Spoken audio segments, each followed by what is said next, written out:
Сәлем құрметті оқырман, мен сіздерге Айдар Темірбекұлының Арқардың киесі атты әңгімесінің жалғасын ұсынамын. Қақпанға түскен қара құйрықты адалдап бауыздап, ердің артына бөктере байлаған аңшы атын тебіне түсіп алға жылжыды. Торы тайын тепеңдеп, шоқытып, оң жақ қапталдан қатарласа берген баласына бұрылып, енді екі қыр асып дәутөбенің етегіне құрылған қақпандарды көреміз. Кешкі ас-суды қамдап, сонда түнейміз. Дәутөбеде қабырғасы сексеуілмен өрілген шегенді құдық бар, суы тұнық. Көке, ауыр қақпандарды жұқ қылып тасымай-ақ неге қайта құрып кетпейміз? Болмайды, деді қарт аңшы. Аң біткеннің иіс сезу қабілеті өте жақсы дамыған. Сондықтан қақпандарды жиектегі қосқа жеткізіп, қайта дайындаймыз. Түңлігімен тиегін ауыстырып, қақпаның өзін қазанға қайнатамыз. Аздап жылқының тезегін қосып, суға қайнаған қақпанды сезікті иіс болмайды. Сонда қақпаның да қақпыш болып олжалы қайтасың. Біз құрған қақпандарға неге тек қара құйрықтың текелері ғана түседі? Ол аңның ешкі, лағы да болады емес пе? Оның себебі біз қақпанды қара құйрықтың теппесіне құрғандықтан солай болады. Әр аңның өзінің ерекшелігі бар. Жылдар бойы қалыңдап көңге айналған теппелерге тек қара құйрықтың текелері ғана тезек тастайды. Сондықтан қақпанға түсетіндей солар. Ал аңды аулаудың бұдан басқа тағы бір әдісі. Қара құйрық өте сақ келеді. Алыстан болсын қылт еткен қарайған байқаса, кірпік қақпай тесірейе қарап тұрып қалады. Кәнігі аңшы сол кезде жаймен шапанын шешіп сексеуілге іледі де екінші бір жағынан жақындай түседі. Қара құйрық әлгі қарайғанды бақылап тұрғанда аңшы оқ жетер тұсқа жетіп үлгереді. Бұл аңның ең бір осал тұсы осы. Қара құйрықты қасқырдан басқа қандай жыртқыштар аулай алады? Мәлін аулайды. Мәлін де жыртқыш аңдар қатарына жатады. Ертеректе қара құйрықтың ешкісін аулағанның өз көзіммен көргенім бар, деп аңшы әңгімесін сабақтай түсті.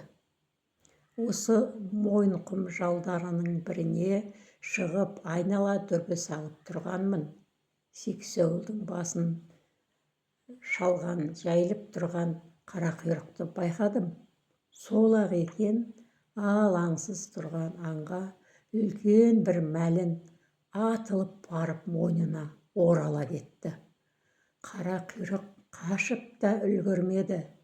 Тікесінен тұрған күйі бұлқынады да келіп, бірақ мойынға оралған мәлін жіберер емес. Атқа қамшы басып мен де шаптым. Жетіп барып қарасам, қара құйрықты жерге жығып үлгеріпті. Жемтігінің екі көзін жаба оратылып, қыл тамағынан қылқындыра тістеп алған екен. Басынан құйрығына дейін сұрша теңбіл, денесі жыландай жиырылып жатыр. Ай, деп қатты дауыс шығарғанымда мен жаққа жалт қарады. Ойпырмайдың түсінің суығын сонда көрдім. Екі көзімен ішіп-жей қарап, өңменімнен өтіп барады. Аспанға мылтық атқанымда барып жемтігін тастай зытып берді. Содан бері менің де аң біткеннің ішінде мәлінді суқаным сүймейтін болған. Қос аңшы әңгімелесе отырып, Дәутөбеге жақындап қалды. Аңшы қақпан құрған тұстарын бажайлай қарап, арасында тыңдап қояды. Қақпанға түскен аң жақын маңайда болса, тоқпаққа байланған шынжырдың сылдыры естілуі мүмкін. Алыстап кетсе, сүйретілген ізімен табамыз. Сен қырдың күнес бетіне қарай айнала бер, мен төменгі қалыңды сүзіп шығайын.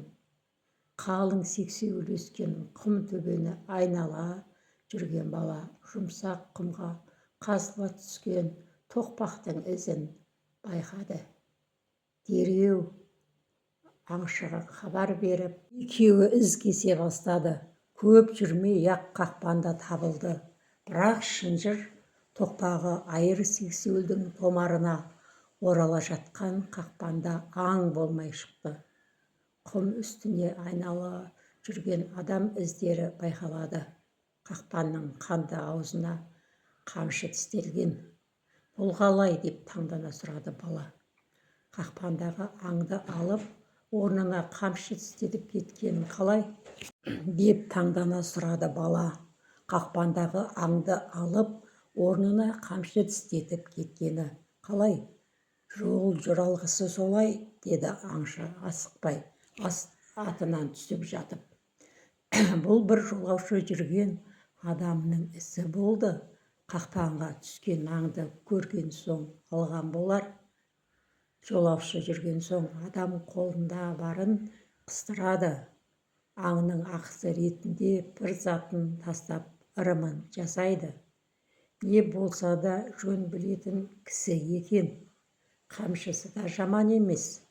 Аңшы қып-қызыл тобылғыдан сапталған 6 таспа бұзау тіс қамшыны қызыға қарап тұрған балаға ұсынды. Сен ала ғой, бұл да олжа. Ал қақпаныңдағы аң жолаушының несібесі шығар, деп баланың арқасынан қағып қойды. Көке, жөн жоралғы ырым деген не осы? Бұл бір ескіден келе жатқан қазақтың әдет-ғұрпы, балам. Қазақ жақсылыққа ниет етіп ырым жасайды. Бүгінгідей орнымен жасалған істі жөн жоралғы дейді. Соның бір пайдасы тиіп, бүгін қамшылы болдың. Қолыңдағы 6 таспа бұзау тіс қамшымен қасқыр соғып алуға әбден болады. Бұл да бір аңшының қаруы. Қазақ қақпан құрғанда да ырымдап тақ саннан қояды. 3, 5 немесе 7, 9 қақпан. Құрылған қақпандарды араға күн салып қарап тұру керек. Болмаса түскен аң не арам өледі, немесе басқа жыртқыш аңдарға жем болады. Борсық, түлкі қақпанның түңлігін шайнайды. Егер қақпанға қасқыр түссе, өз аяғын өзі шайнап қиып тастап кетеді. Сондықтан аңшы басылған қақпанды уақытылы бақылаған дұрыс. Ал мәлін түссе, ол қақпан қайта шаппай қалады, кесір шалады деген аңшылар мәлінді алмай кетеді. Ырымға жаман, жолың болмайды деп есептейді. Кейбір аңшылар мәлін түскен қақпанның қанды аузын ауыстырып та жатады. Жалпы мәліннің терісін қазақтар көп пайдалана бермейді. Қарт аңшы әңгімесін айта жүріп қанжығаға байланған бүгінгі олжасын жерге түсірді. Аттарын әудем жерге жетектей апарып, аяқтарына шілдірлі тұсауын салды. Біраз от шалып алсын жануарлар. Бүгін осында түнейміз. Мына жерді ошақ орнында етіп, тізден азырақ қаз, сосын сексеуілден отын дайында, тік ошақты қыздырамыз, деді аңшы. Көке, ошақ болғанымен бізде қазан жоқ, аңның етін қалай пісіреміз? Асықпа, деді аңшы. Әзірге жерді қаза бер, қалған істің барысына қарай көре берерсің. Қарт аңшы бәрін біліп үйренгісі келіп тұрған, құлшынып тұрған осы бір балаң жігітті жақсы көретін, қасынан тастамай ертіп жүретіні содан. Талай жылдық аңшылық кәсібінде осы балаға мұра етіп қалдырғысы келген, көнеден келе жатқан қазақтың етті көміп пісіру әдісінде ел ұмытпаса екен, дейді. Аңшы терісі сыпырылған аңның етін түгелдей шіліктеп асықпай мүшеледі. Етті терінің үстіне ауната тұздап, мойын етті бөлектеп бір қойды.